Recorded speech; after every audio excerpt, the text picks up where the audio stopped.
So, Assassin's Creed. If you followed this channel for any period of time, you know that this game series is probably one of my favorites in all of existence. And that was simply because it was so simplistically clever. You go here, you pickpocket, you assassinate the target, you're done. That was the first game. Wasn't overly complicated. It did try to be somewhat historically accurate, but we'll get into that in a little bit. Now, it's evolved quite a bit over time. You went from the four mission types in the first game to actually having some overarching plot to all this creative shit in the Ezio trilogy and why that was one of the biggest sellers in this series. And then we saw this drought of like, oh, we're going to try new things, different types of parkour. We're going to try and make everything vertical, and the fucking Unity and Unity's god awful launch. Then we saw it come back a little bit in the form with Syndicate, and then we've seen this whole new genre of blending together what made Assassin's Creed unique with these RPG elements in the later titles, and a couple remasters along the way, but that's neither here nor there. What this series really did to me, and it really opened my eyes to history and really opened my eyes to like, wow, this is interesting. I want to research that. From everything from like the olden times and the original title to all this, somewhat symbolically religious bullshit with the Apple of Eden. And even as an atheist, I respect that. I respect how they've touched on the Adam and Eve story throughout the fucking many, many, many titles. How they've brought in all this fucking beautiful scenery in Assassin's Creed 2 and Brotherhood. How they've brought fucking Italy to life. How they brought Greece to life. Rome to life. And almost painstakingly recreating these cities. But what also made this series so bloody perfect to me was how they were able to make a stealth game fun for me. I've never really been a huge fan of stealth games, but having to blend in, remain anonymous, but at the same time being able to be freely, oh, well, fuck it. I want to stab this guy, and this guy, and this guy, and this guy. I want to use my hidden blade. I want to use my sword. I want to gut this dude and throw him in a fucking barrel. Hey, all of that, giving you that freedom of like how to tackle things almost to a Metal Gear level was so fucking beautifully done in this kind of combat. I did not think when I saw them going from what Assassin's Creed 1 was when I first played it, thanks to G4, rest in peace. Watching them, fucking show how to get the flags, like, oh, this game looks really good. Let me go out and try it. While the first one was somewhat boring, it had a fantastic story. It had a fantastic, setting. It had fantastic fucking, I don't even know what to call it, but that just the amount of scenery and the fucking beauty of it and how it had this little mystery involved in it. We we saw fucking Desmond grow in it as a character from 1 to 3, and all the titles in between. Three's technically what, 5, 6, if you want to count the spin-offs, maybe 7. Uh, but all of this, brought this genre to life, and now you see it kind of imitated, and you get titles like fucking Vampire. You see other games, try to mimic what made Assassin's Creed unique, but at the same time, none of them really touch on how good it really is. We see a lot of the stuff from the Ezio trilogy transfer into pretty much everything. We see a little bit of that parkour element, brought into even titles like fucking Call of Duty.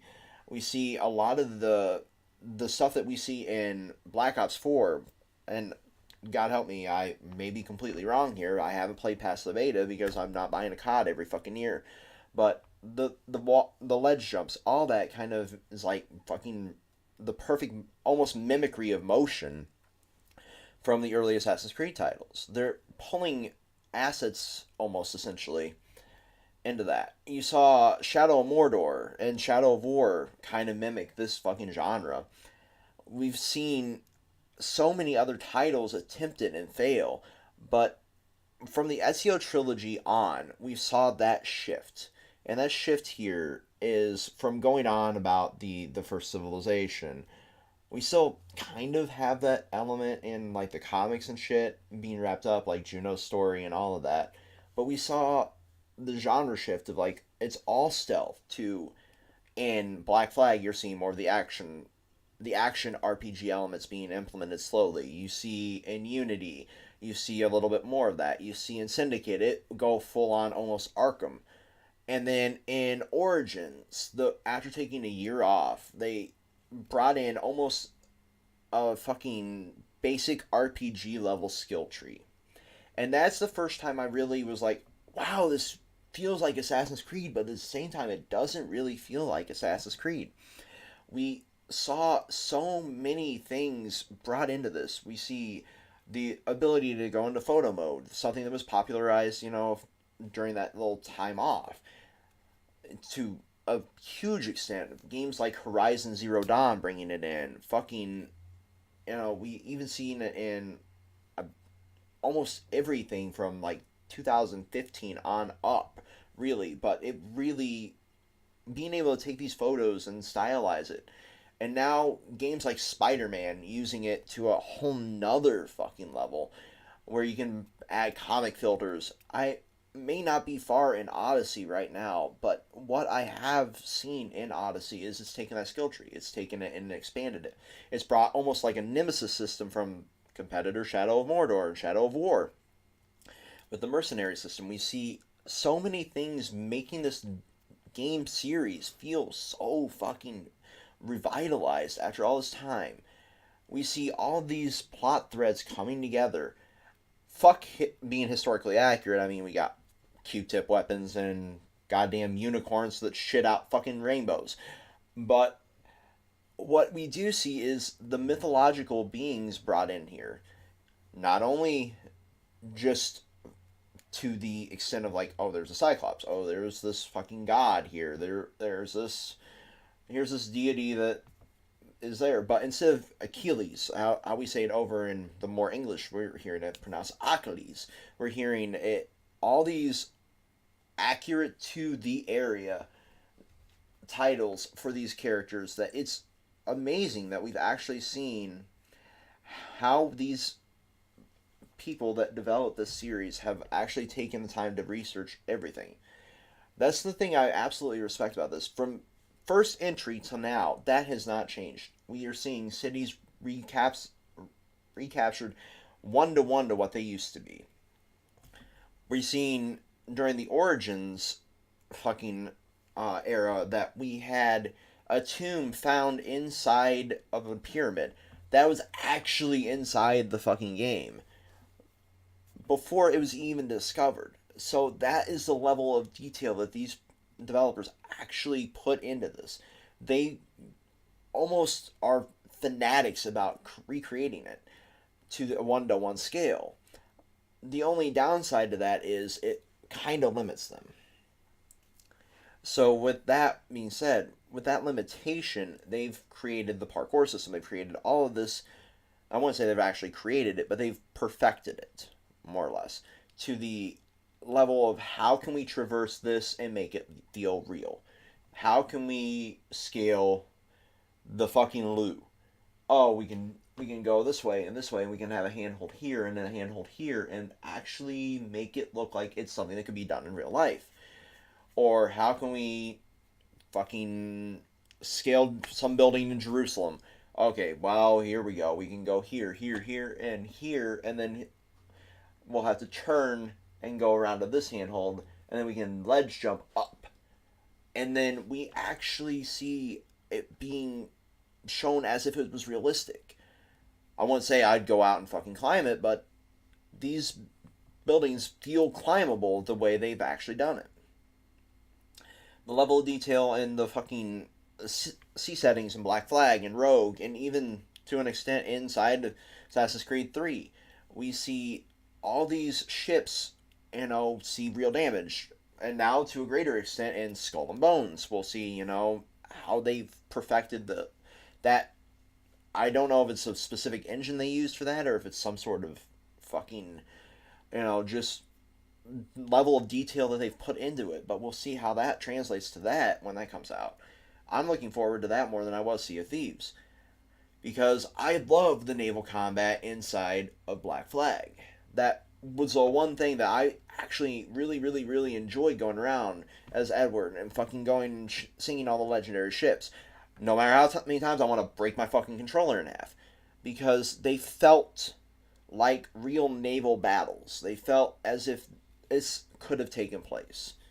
Oh, I get stopped here at this fucking pier. Oh, well, I better fight these four fuckers off. And, oh, I can, take the resources. Oh, shit, well, I'm outnumbered. I better try and get away. Or my ship's not powerful enough. Better go and get more mortar upgrades. I gotta go sink some ships in those lower level areas. That's the beauty of the detail. When we shifted from the Desmond story to the Lila story, it's been that level of genre shift. And then that middle ground was that VR period that you see in your Unities and your Syndicates. And what I would love to see go on now, because I believe we're taking another year off, but we're going to have games as a service for Odyssey. What I would love to see now is, and this is completely fanboy me wanting to live out my fantasies, but fanboy me would love to see us visit Japan. Fanboy me would love to visit Japan in a VR title, an actual VR title, and that would be the most satisfying thing ever to me, because I love Japan. I love the settings that I love the world itself that we could be able to explore in this. A feudal Japan inside of an Assassin's Creed game, or even a modern Japan. Think of the possibilities for the parkour engine. Think of the possibilities for the actual fucking characters. Think of, oh, we could have some cyber hacker, some.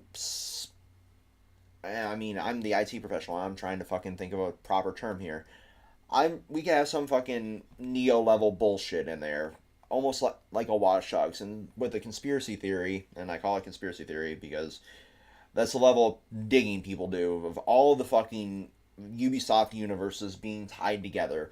We could have a Watch Dogs crossing over into the Assassin's Creed universe that way. So think about that. We're hacking the billboards in Akihabara. We're fucking climbing them once we shut them down so we don't get electrocuted. Oh, here we are on top of the fucking towers, and I'm jumping down and I'm putting a bullet in your head. It would be so satisfying to see stuff like that. Or here I am in feudal Japan, carrying around a katana and slashing through fuckers. Stuff like that would be amazing, and the ability within VR, especially with peripherals like the fucking HTC Vive and the new controller it has, you feel like you're typing on a fucking keyboard, or it would feel like you're fucking slashing a sword. Oh, here I am. I'm not applying enough pressure to the swing, so it's not doing enough damage. The amount of thought that could be put into it, if you're doing it in VR, is astronomical. So that's something I would love to see moving forward. And with that whole like middle period here, we could work that in before the Lila era of like, okay, here we are going out on these fucking excavations for these fucking relics. We're just inside the VR. This is some fuckboy down in DC playing a game. But in the reality of it, we're gathering info to find these relics that go in and fucking Lila's team will eventually find. That's the absolute thought I put into this kind of shit, and hopefully we see something like that. So you could be that fucking character that's essentially unknowingly doing fucking work for Abstergo, for these fucking companies that are working for them, for the tech firm side, even though it's just Abstergo themselves. You could be doing that while inside the VR set yourself. So it's Inception within Inception. God, I'm sounding like an Alex Jones level rant here. But it would be really interesting to see that kind of fucking setting and that kind of thought put into these games moving forward. Even though, we're already at an insanely fucking absurd fucking level of thought put into these fucking games. I could gush for hours on this fucking series, but I don't want to chew your goddamn ear off. So hopefully, once I beat Odyssey, I'll have an addendum to this and like how they've worked all these mythological creatures and how they've done all this fucking work. Because I've heard so much about it, but being full time employed and not being able to actually sit down and fucking record, footage for the video. That's why we're doing the background here for this one, and not being able to actually finish the game, in the time I wanted to. I I just wanted to touch on how fucking insane this fucking series is. If you haven't tried Odyssey or Origins and you've gotten burned out from the old style of fucking Assassin's Creed, I urge you to try these games.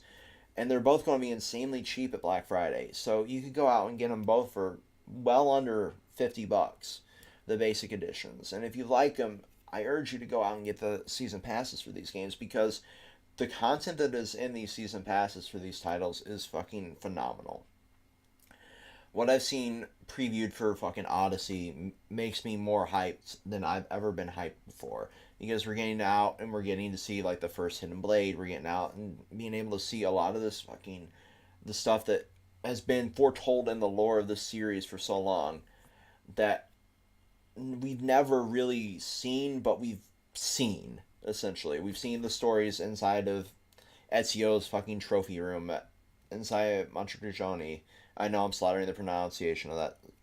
But inside the villa, we're seeing all that. We're seeing, like, all the fucking characters. Now we're being able to see them firsthand. We're being able to see, like, the first Hidden Blade. We're being able to see, we saw Aya kind of transform into one of the legendary assassins inside of Origins. And now we've kind of that's the first thing I noticed when I got to that point. I'm like, wait. I go back and I grab my walkthrough for fucking Assassin's Creed 2. I'm like, oh shit, that's where I heard that name before. I thought so. But we're going to be able to see all this. And now that we're seeing it firsthand, it makes me wonder what else we're going to see inside this fucking games as a service that we're seeing for Odyssey now. Because love it or hate it, games as a service gives developers the chance to not only work on one big fucking project, but it allows them to actually, have that little team work on like DLC for these titles. And that DLC can either be a fucking blowout like Curse of Osiris for fucking Destiny, or it can be a fucking phenomenal title, fucking DLC. Like, as much as I hate it, the Jack the Ripper DLC for fucking Syndicate was shit on because of how they brought fear as an element into it, but it made sense in the setting. And that was probably one of my favorite DLCs in fucking Ubisoft history. Or as much as you hate the Far Cry DLC, the zombie one is fucking fun as hell. Now, I was not too fond of the fucking war one because who really cares about reliving that? But it made sense to touch on that. And the fucking Mars one, I'm not even gonna get started on that one. But I felt like I was playing Starship Troopers the game, which isn't a bad thing. It's just a weird thing. But that's the ability of this game as a service. You can get the weird, you can get the great, or you can get the meh. So hopefully we get more of these little bite-sized stories of like past assassins as the game's season pass goes on, and then hopefully that in the near future, once whatever comes out after Odyssey comes out, we can touch on the rest of the legendary assassins in some capacity. Thanks for tuning in. This is Azazel gushing about one of his favorite series. I'm pulling a red right now, and until next time, peace.